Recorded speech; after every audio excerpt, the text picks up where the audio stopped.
போனா உள்ள வர முடியாதுன்னு பயம் இருக்கும்ல. நாளைக்கு மட்டும் இந்த வீட்டை விட்டு போகாம இருக்கட்டும். என்ன மிரட்டுறியா? சொல்லிட்டு மிரட்டு. சிரிப்பு வருது. கபிலன், எங்க வயித்தறிச்சல் உனக்கு சிரிப்பா தெரியுதுல? நீ எல்லாம் டேய் நிறுத்துடா. இங்க பாரு, நான் என் அத்தை மாமாக்கு மரியாதை கொடுத்து உன் மேல கை வைக்காம ஒதுங்கி நிக்கிறேன். இல்லனா கிழிச்சிருவாரு. புரியுதா? எப்ப அத்தை காணாம போன விஷயம் உனக்கு தெரிஞ்சு அதுக்கு நீ பதட்டப்படாம இருந்தியோ அப்பவே எனக்கு உன் மேல சந்தேகம் வந்துருச்சு. கபிலன், அத்தை போன் பண்ண நம்பரை வச்சு அவங்க இப்ப எங்க இருக்காங்கன்னு ட்ரேஸ் பண்ணலாம்ல? அப்ப தெரியும் இங்க இருக்க ஒரு சில பேரோட லட்சணம். என்ன என்னைய சந்தேகப்படுறியா? டேய் ஆமாண்டா, இங்க நடந்த எல்லா பிரச்சனைக்கும் இவங்க 2 பேர் மட்டும்தான் காரணம். இந்த குசுத்துல தாங்க ஒழுங்கா காலையில இந்த வீட்டை விட்டு வெளியே போயிடு. அண்ணனே அண்ணி நீங்க அவமானப்படுத்தினதெல்லாம் போதும். இதுக்கு மேல நாங்க இங்க இருக்க மாட்டோம். அண்ணே வாண்ணே, நம்ம வீட்டுக்கே போலாம். ஐயோ, நடிப்பு நடிப்பு நடிப்பு, என்ன நடிப்புடா. அமுதா, நீ நடிச்சு தள்ளு, உனக்கு அவார்டு கன்ஃபார்ம். அண்ணா, இதுல நடிக்கிறதுக்கு என்ன இருக்கு? அமுதாவோட அண்ணனுக்கு ஒண்ணுனா அவ கேட்க மாட்டாளா? சும்மா எல்லாத்துக்கும் சந்தேகப்பட்டுக்கிட்டு. நான் உங்க அண்ணன் கூட போறேன்னு சொன்னல, அதோட போயிடு. திரும்பி இங்க வரணும்னு மறந்து கூட நினைச்சிடாத. அமுதா, நீ எதுவும் பேசாம இரு. இல்ல நீ, நான் சொல்றேன்ல, இது எங்களுக்குள்ள நடக்கிற பிரச்சனை. நாங்க பாத்துக்கிறோம், நீ இன்வால்வ் ஆகாத. இங்க பாருங்க, உங்க எல்லார்கிட்டயும் நான் ஒண்ணு சொல்றேன். என் அம்மா இங்க நேர்ல வந்து இந்த வீட்ல இருக்காத புனிதான்னு சொல்லட்டும். அவங்க சொல்லட்டும், அப்ப நான் போயிடுறேன்.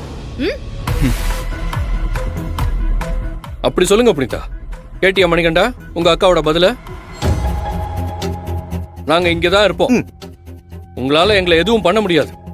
மீறி பண்ணா கேஸ் ஆயிடும். புரியுதா? புனிதா, நம்ம சாப்பிடுவோம். புனிதா உட்காருங்க. யார் என்ன சொல்றாங்க? நீங்க உட்காருங்க. உட்காருங்க. அட உட்காரு புனிதா, உட்கார். கபிலன், நீங்களும் உட்காருங்க. உட்காருங்க. நான் பரிமாறுறேன். ஐயோ, ஓ, போங்க. பாத்து மெதுவா நடந்து போங்க, சுளுக்கிக்க போகுது. கபிலன், புனிதா, அவங்க போனா என்ன, நீங்க சாப்பிடுங்க, நான் பரிமாறுறேன். என்ன நீ எடுத்து வைங்க. போறாங்க.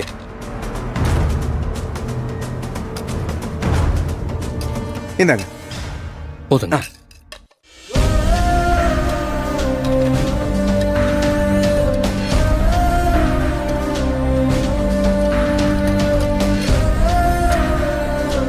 சாப்பிடு. கபிலன், போதும். சாப்பிடுங்க. நீங்களும் உட்காருங்க சாப்பிடுறதுக்கு. வர இவங்க போனாங்கன்னா நம்ம சாப்பிடாம இருக்கணுமா? சாப்பிடுங்க புனிதா. மனுஷன் தொடுவானா அத? சாப்பிடுங்க. போறாங்க.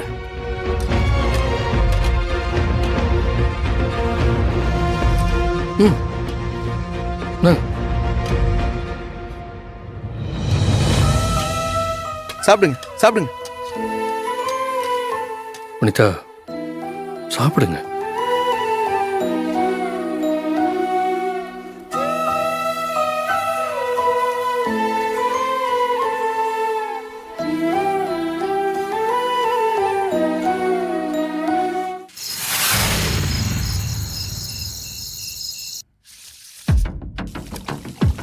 யாழினி, என்னம்மா வந்துட்டியா? வா. எங்க இன்னும் வர காணுமேன்னு நினைச்சேன். கரெக்டா வந்துட்டேன். ஏய், என்கிட்ட ஏதாவது சொல்லணும்னு நினைச்சியா? நான் என்ன சொல்றது, கொஞ்ச நாளாவே நீ கிச்சனுக்கு வர்றதும் உன்னோட பிளான சொல்றதுமா தானே போயிட்டு இருக்கு. அதான் தனியா பாத்திரம் விளக்கும் போது நீ வராம என் கையெல்லாம் நடுங்கிருச்சு. நீ வேணா பாரு. கிண்டலா? சேச்சே, உன்னை கிண்டல் பண்ண முடியுமா? எங்களுக்காக எவ்வளவு பெரிய காரியத்தை பண்ணிட்டு இருக்க. உன்னை போய் நான் கிண்டல் பண்ணுவேனாமுதா? நான் உன்கிட்ட அப்பவே உன்னை கேட்கணும்னு நினைச்சேன். வல்லவன் என்ன வேற அத்தையோட போன் நம்பரை ட்ரேஸ் பண்ண போறதா சொல்லிட்டு இருக்காங்க. ஒருவேளை அவங்க ட்ரேஸ் பண்ணா நீ மாட்டிக்க மாட்ட? நான் எப்படி மாட்டுவேன்? நீ மாட்டாம பின்ன நானா மாட்டுவேன்? போன் உன் கையில தானே இருக்கு. அப்ப அத்தை போனை ட்ரேஸ் பண்ணா நம்ம வீட்டு லொகேஷனை தானே காட்டும். ஆமா, நம்ம வீட்டு லொகேஷன் தான் காட்டும். என்ன நம்ம வீட்டு லொகேஷனை தான் காட்டும்னு தைரியமா சொல்ற? ம். புனிதாக்காவுக்கும் கபிலன் அண்ணாக்கும் சந்தேகம் வராது? சந்தேகம் வரும். ஆனா அந்த சந்தேகம் ஏன் மேல எப்படி வரும்?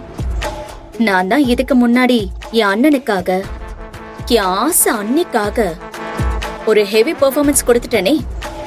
அப்படி இருக்கும்போது என் அண்ணன் சந்தேகப்படுறதுக்கு வாய்ப்பே இல்லை. அப்போ நாங்க தான் சிக்குவோமா? நீங்க இல்ல, தெய்வான் அக்கா தான் சிக்குவாங்க. தெய்வானையா? அ, நீ இப்ப என்ன சொல்ற? அத்தை போன் எடுத்து நான் எப்பவோ தெய்வான ரூம்ல தெய்வானுக்கு தெரியாம ஒளிச்சு வச்சிட்டேன். அமுதா, உனக்கு உடம்பெல்லாம் மூளையா இருக்குமோ? எது எப்படியோ. ஆக இந்த புனிதாக்கா இந்த வீட்டை விட்டு போக போறதில்ல, அதானே? இப்போ நான் எதுக்காக இங்க வந்தேன் தெரியுமா? தெரியாம? இந்த வீட்ல கிச்சனை சமையலுக்கு யூஸ் பண்றோமோ இல்லையோ, சதி பண்றதுக்கு நல்லா யூஸ் பண்றோம். அடுத்து என்ன பிளான் வச்சிருக்க? பரவாயில்ல, நீ நல்லாவே தேறிட்ட. உன் கூட இருந்து இந்த அளவுக்கு இம்ப்ரூவ் ஆகலைன்னா கூட எப்படி? புனிதா இவ்ளோ ஸ்ட்ராங்கா நான் இங்கதான் இருப்பேன்னு சொன்ன பிறகு நம்ம பதிலும் ஸ்ட்ராங்கா இருக்க வேண்டாமா? அதுக்கு என்ன பண்ண போற?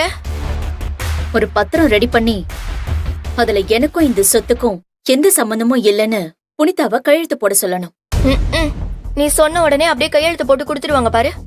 புனிதா கையெழுத்து போடுறா இல்ல போடலனா அது நமக்கு பிரச்சனை இல்ல. தான் பொண்டாட்டிய நம்பாம சொத்து பத்திரத்துல கையெழுத்து கேட்டா என் அண்ணனுக்கு கண்டிப்பா கோபம் வரும். அவருக்கு வர சுயமரியாதை ஜாஸ்தி.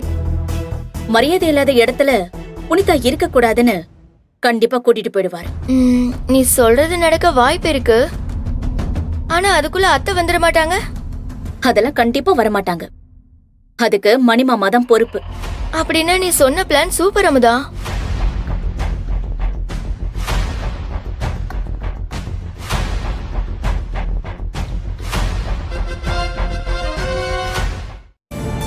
என்னங்க, உங்களுக்கு சாப்பாடு எடுத்து வைக்கட்டுமா? இல்ல வேண்டாம் தேனு, மனசு சரியில்லை.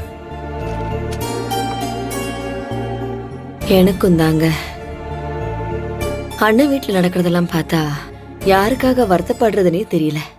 அண்ணன் வருவார்னு காத்திருந்ததும், அப்பா வருவார்னு பிள்ளைங்க காத்திருந்ததும், கொரியர்ல திடீர்னு வெள்ளை சேலை வந்ததும் யோசிக்க யோசிக்க உடம்பே பதறது. ஏங்க, உண்மையிலே யாருங்க என் அண்ணனை கடத்தி வச்சிருப்பாங்க? இத்தனை வருஷம் இல்லாம இப்ப எதுக்கு மகாலிங்கத்துக்கு என் அண்ணன் மேல இவ்வளவு கோவம்? நம்மளோட நிறைய கேள்விகளுக்கு மகாலிங்கத்துக்கிட்ட தான் பதில் இருக்கு.